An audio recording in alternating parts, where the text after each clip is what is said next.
Hi everyone, today we're reading Grace for President, written by Kelly DiPucchio and illustrated by Liu and Pham. This story is all about how Grace and her classmates learn about the process of electing a president in the United States. Let's get started.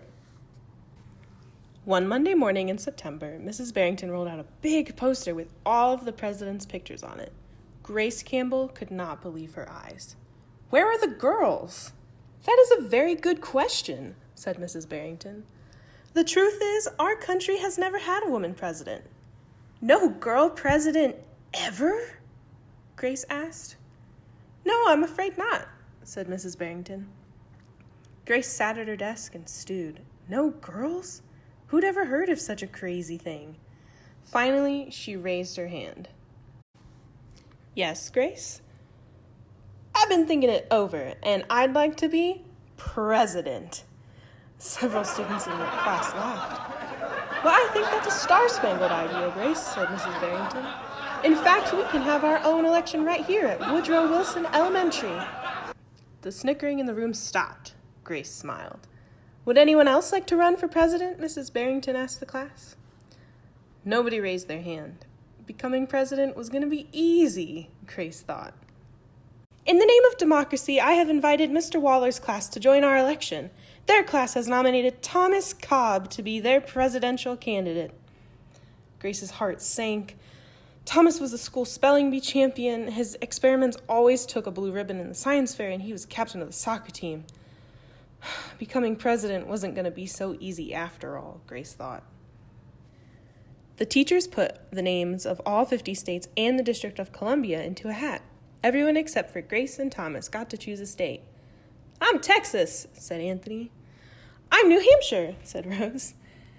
"I'm Michigan," said Robbie, "but what does the number 16 mean?" "Each state is assigned a number of electoral votes. That number is determined by how many people live in that state," said Mrs. Barrington. "Each of you will be a representative for your state." "Altogether, our country has 538 electoral votes," Mr. Waller explained. "On election day, the candidate who receives 270 electoral votes or more wins the election." "Why 270? asked Rose. "That's more than half of all the electoral votes," Mr. Waller said. Becoming president really wasn't going to be so easy, Grace thought. Grace came up with a campaign slogan, "Make history, vote Grace Campbell for president." And Thomas came up with his own campaign slogan, "Vote Thomas Cobb, the best man for the job." Grace listened to what issues were important to the students, and she made a list of campaign promises. A peaceful school, no bullies. A cleaner school, no littering.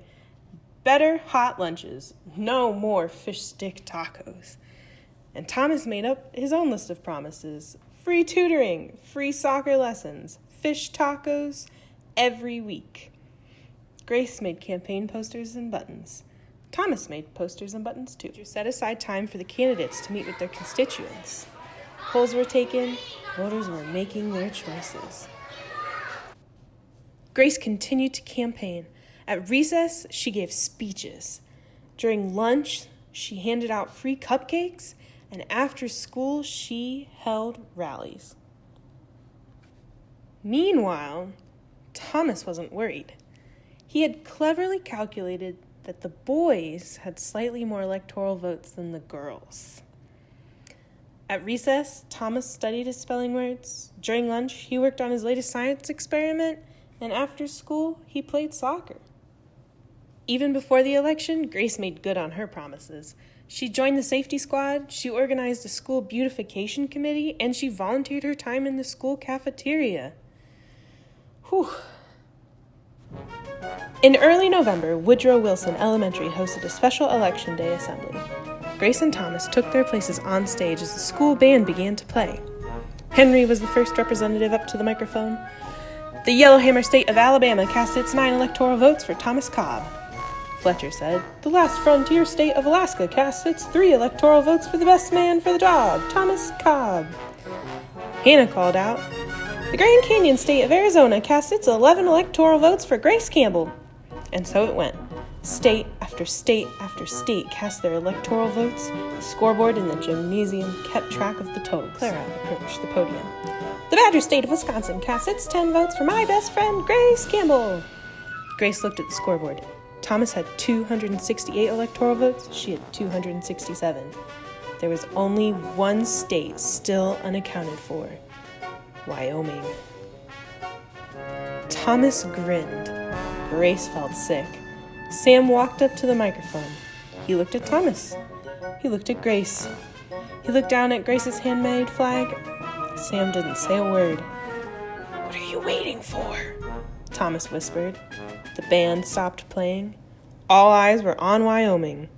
Finally, Sam cleared his throat. The equality state of Wyoming casts its 3 electoral votes for Grace Campbell. The gymnasium erupted into loud cheers and a few boos. Mrs. Barrington approached the podium. With 270 electoral votes, the winner is Grace Campbell. Thomas looked stunned. Grace hugged Sam. "Why'd you do it?" she asked. Sam handed Grace's flag. "Because," he said, "I thought you were the best person for the job." The following week, students in Mrs. Barrington's class were preparing for their career day presentations. Grace volunteered to go first. She stood at the front of the room and glanced at the posters still hanging on the wall. "My name is Grace Campbell, and when I grow up, I'm going to be President of the United States." And this time, everyone believed that she would. Wow, that was a lot of work Grace put into the election. Would you have voted for Grace? What traits do you think make for a good president? The election process is pretty complicated, huh? If you still have questions, ask a parent, teacher, or do your own research to learn how you could be president one day, just like Grace.